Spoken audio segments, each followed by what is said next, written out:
It's interesting. This is a piece that says talks about Camilla's rise from mistress to queen. I can remember how badly she was treated because I've always had a soft corner for her, and she's always been, on occasions that we meet, very kind, and she's cultured, as he is, and she loves music and all the rest of it.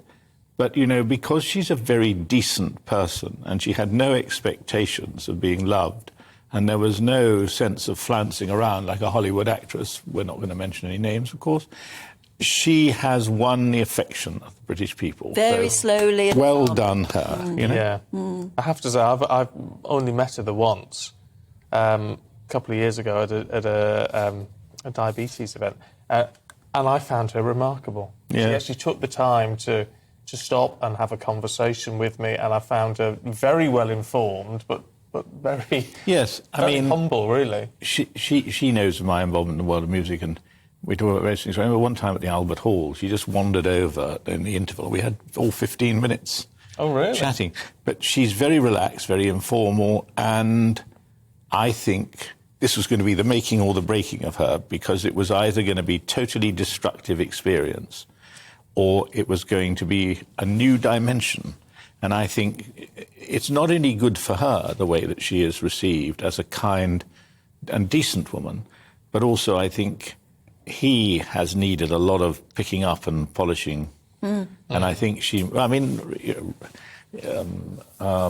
Ray knows so much more about it than I do. But one has the impression that it has been good for him, too, to have a stable influence by his side. She makes him happy, doesn't she? I couldn't agree more. We are so fortunate and lucky to have, as a Queen Consort, someone like Camilla.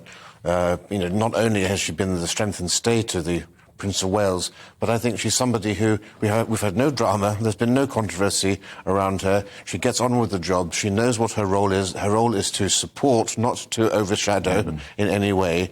She's committed, and anyone who's met her, much sort of like the Queen, but in a different way, immediately put at ease. She has this very good way about it. No one who has met her has left not being impressed by her. And she's got... That's very true. I've never met anyone who's met her who hasn't got anything but praise. And her humour as well, you know. And she's the sort of person you can go out and have a fag and a drink with, you know. And we'll try not to mention the fags. Definitely there. But it's true, and it's nice. It's absolutely true. And I think one of the problems is that, unfortunately, we in this country have got to know her over the last, 15, 20 years.